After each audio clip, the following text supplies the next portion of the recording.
Hi guys, it's Jake here at Canadian Cutting Edge, and this is a sort of channel update video. Unfortunately, there's not very much good news here, but there's a little bit of news that I need to share with you.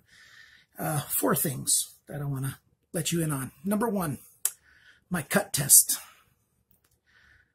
Edge retention kind of cut test, the kind of stuff that Pete does over at the Cedric and Ada Gear and Outdoors channel, what he does, where he cuts sisal rope with his knives, and he determines if a knife, how many cuts it takes before the knife is so dull that it doesn't cut paper very well. I've been trying to do my own version of that test, and I've been working very hard on it for months. And I had thought I had got a system worked out. I've mentioned it on some other videos where I use scouring pads to cut through.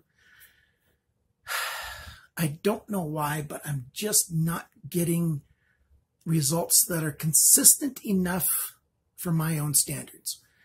And it's just not, I got to keep working on it before I start publishing the results that I get. I'm getting results that I think, make sense. And, like I said on that Fura video the other day, that purple water ripples video, that I think it's D2 because it's behaving a lot like my other knives that have D2 steel. That being said, it's still not consistent enough for me to want to publish it. It seems like you can still poke holes in it. So I'm still working on that, and I'm going to continue to work on that. I'm just not sure how quickly it's going to be able to get resolved or figured out, that is. So that's number one. Second thing. I'm one of those guys who's quite open with people on my channel, on YouTube, and the public. I don't mind telling you what's going on in my life. I know some of you guys don't want to hear that kind of thing. You just want, the knife stuff, and you don't want anything about reality of a person's life. And that makes sense to me. I understand what you're coming from. But I am who I am, and it helps me to share some of my own things that are going on in my life with you guys. Because I know that there's some of you who understand, and some of you can empathize, and some of you can, relate to it, and that helps us out. We all need people to sort of stand with us and support us. And, I live in a province, about 2,000 kilometers, 3,000 kilometers, over 2,000 miles from family. And, besides my own children. So, yeah, I just need to be able to share stuff and let you guys know. I'm not looking for you to solve my problems or to help me out. I'm just sort of venting a little bit. And yeah, so things with my health are just going nasty. And, I'm just fighting that stuff. So just letting you know that, yeah, it's not always that easy for me. And that can impact if I can make videos or not. I used to have irritable bowel syndrome until about 7 years ago. My gallbladder got totally inflamed, and they had to take it out. And it's felt like a miracle that all of those irritable bowel syndrome problems disappeared. My digestive system worked perfectly after that. It had been years and years that it was just nasty. And now it's slowly getting nasty again, and I don't understand why. And it probably has something to do with my painkillers, and I'm trying to reduce them and stuff, blah, blah, blah. I'm not asking you to solve it for me. I'm just letting you know that some days it's so bad, not just that, but with my pain and stuff, that I won't be able to make videos. I'm thinking I might, it might be a little less often. I think maybe I was pushing myself with doing one video every day. And although I like to do it because, this is my hobby, it keeps me focused on something outside of myself. It keeps me doing something, so I don't get into my own head too much. Actually, quite severely introverted. Well, not severely, quite a lot introverted. But talking to a camera is very different than talking directly face to face with a big group of people. And so I found that this is a way that I can share and have, that sharing done that helps me out. And, you guys can choose to ignore it. You can laugh at it for all, as long as you don't write back laughing at me. I can't see that you're laughing at me and stuff. And, I get to take care of sharing some of my feelings instead of just bottling them all up. And my needs, that is. Okay. something unrelated to that, number 3, is CBSA, Canada Border Services Agency. So I'm speaking just to Canadians right now. I had spoken with my MP, Member of Parliament, Minister Earl Dreschen, and he was suggesting that doing a petition to the House of Commons wasn't necessarily the best idea. And so he was helping me come up with some other ideas to deal with, to attack this problem. But somebody else has worked with their MP, and they've started an official petition of the House of Commons. Now, this is way different than doing a different kind of online petition to try to get attention. This is a petition that the government must look at if enough people sign it. And so the petition's poorly written. I don't like how it's written. It's not a very good petition that way, but it's better than nothing.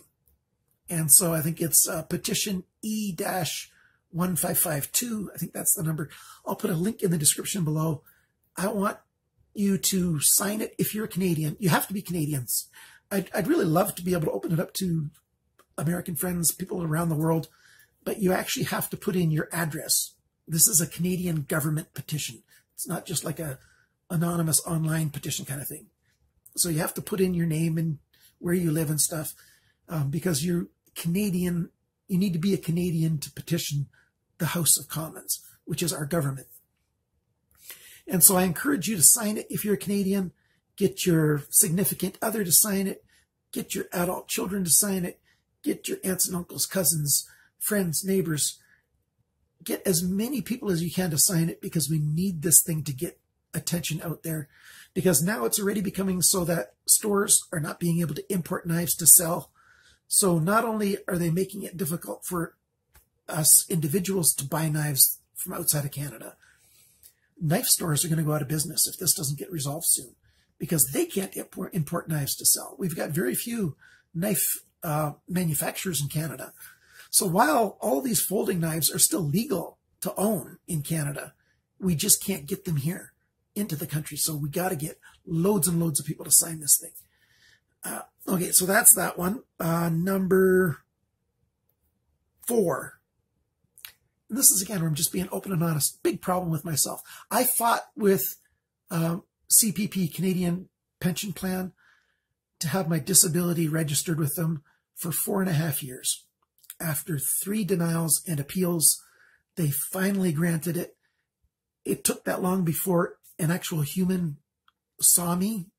It was just paperwork all the time. And when he saw me and interacted with me and had my interview with the tribunal, the guy said, "Of course you qualify. No questions asked." And he's going to write it all up. And they backdated it for the 4.5 years.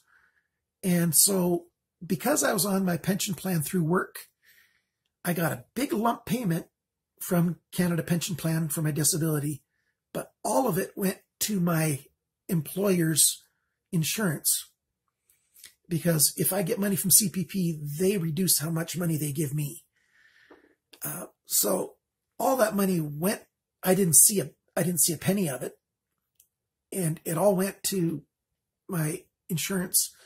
And yet when I did my taxes in 2016, because that's when this happened in 2016, when I did my taxes in 2017 for the 2016 year, I've been waiting and waiting to get my refund back. I was supposed to get over $1,000 refund for the 2016 year. Well, I finally got a letter from the CRA, Canadian Revenue Agency, saying not only am I not getting a refund, I owe them $7,700. I don't have $7,700. I don't have any money at all. Those of you who know, my mother's been sick with cancer. I've been sending my every spare penny to her, to my parents, to pay for her cancer treatments, because a lot of the stuff she needs isn't taken care of by the Ontario Health Plan. So I don't have any money to pay for it. And so $7,700 is, the way I look at it, it's just totally impossible. Can I fight it? I'm working on that. Yes. So I'm not asking you for anything. I'm just letting you know that I am stressed to the right now. So I don't know when I'm going to be making my next video. It's just, I'm not in a frame of mind where I can do it right now. I have already recorded a video for Wee Wednesday, and it's a nice tiny little knife. And so all I have to do is edit it and post it. So I will do that. So you'll see a new video on Wednesday. But after that, I'm not sure when the next one's going to come. You know, I will work through this. I'll get back into a state of mind where I can do reviews and stuff. We'll get there. That's not a problem. I'm just filling you in on my life and letting you know what's going on. And so that's what's happening. So thanks for listening to me, rambling on, sharing my life with you guys, and sharing information about the channel. So to summarize, number one, the cut test stuff, it's just not coming to satisfaction, but I'm still working on it. I shared about my body's health. Ugh, hate what's going on there. Please sign that petition if you are a Canadian, if you live in Canada. I don't know if you have to be a Canadian citizen. Maybe you do. I don't know. I forgot to check, but I filled it out myself. You have to at least live in Canada. So we need Canadians to sign that petition. And number four, fighting with the Canada Revenue Agency is challenging, but I'm working on it. I guess it's one of the benefits of selling some of my knives. Who knows? I might have to sell all of my knives to try to get enough money to try to pay this. I had really been hoping to visit my mother this summer if she hangs on that long, but that's going to be very hard to do if we don't have money coming in. So what I'm really hoping for is that the Canada Revenue Agency figures out that they've messed up and done something wrong, and I end up getting my refund for 2016, and hopefully I'll get a refund for 2017 as well. Who knows? Maybe I will. And so that's what I'm hoping for. I know some of you guys are spiritual people, and so you might be praying for me and stuff. Thank you so much for that. I appreciate it. And those of you who aren't religious, spiritual type people to pray for me and stuff, you know, I'm just letting you know, I'm just sharing you my life, and I know you're sending good thoughts and good feelings my way, and I thank you for that. My voice is going dry on me. Well, I am stressed out, so that makes sense. So letting you in on where I am in life, thank you so much for listening, and we'll see you next time at Canadian Cutting Edge. Bye for now.